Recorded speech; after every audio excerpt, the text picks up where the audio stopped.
Enabling people from developing countries to have a chance to benefit from the internet and contain the digital divide is still very relevant.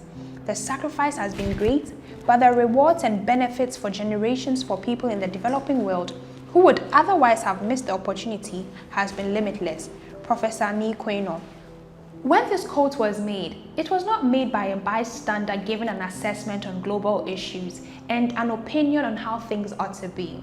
This was the lived reality of the speaker, for indeed it was made by a man who facilitated the introduction, the development, and the expansion of the internet in Africa.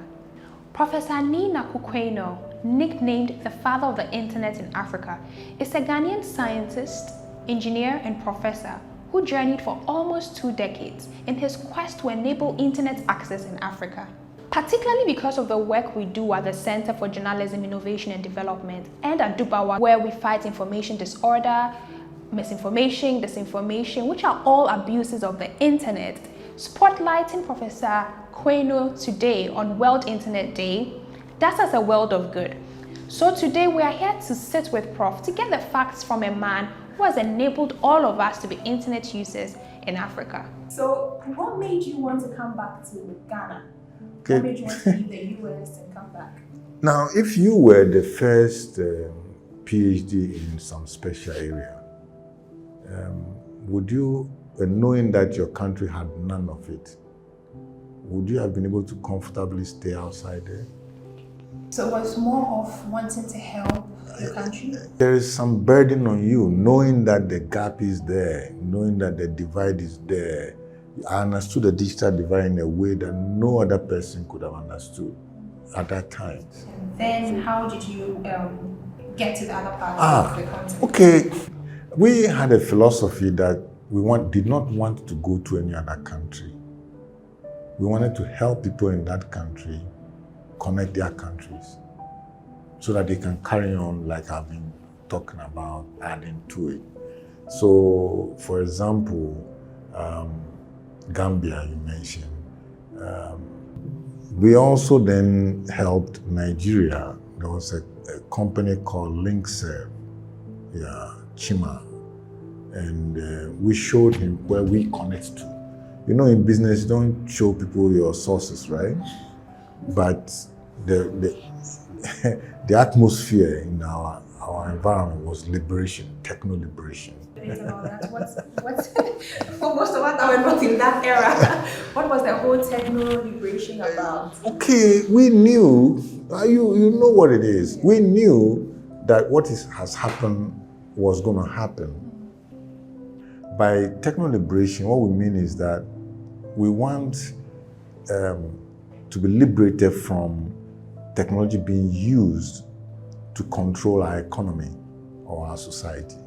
At that time, it's difficult to define what it means to have internet. At that time, if you did not have a connection, one connection in the capital city, you did not have internet. Okay, so by saying you are connecting meant that there was some equipment in the country that made the internet available locally. Well, I think the continent is late, message I'm giving you. I mean, 30 years to be at 30% penetration. You mean you can't put your mind to do it 1%, more than 1% a year? It's all about having data and having the mindset to use the data to help you make policy. Okay? So if it's about STEM education for girl child, you should have your data. It's not enough to say that girls, are not doing the subject. No, you should know why they are not doing it. Okay, because many girls usually are doing it till a certain point in their. So maybe it's the system pushing them away. What is it that you must do? Maybe you don't have enough female teachers and so on. But I'm saying use data to help you design the policy that you need. And many a times we say we are digitizing, but it has to be connected with, what you are trying to do. Yeah, it's the point I keep referring to regarding the consumer side and the supply side. Okay, if you just continue to consume, you consume from anywhere. you will not make enough effort to add anything to it. But I want us to also look at it that irrespective of what profession you are in, there are things you can add to the internet. Okay, maybe it's analysis, maybe it's some reports, maybe it's some toy, some gizmo that somebody has built, or maybe some categorization of things, whatever it is.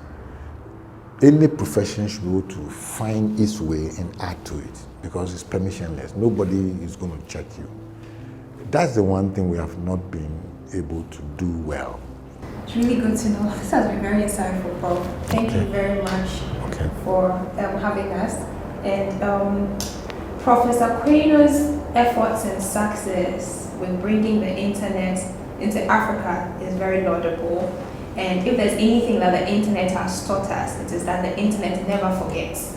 And so today, on World Internet Day, we are here to say that we do not forget Professor Quaynor and his pioneering digital exploits for enabling all of us to be internet users and hopefully internet entrepreneurs. Thank you, Professor Quaynor.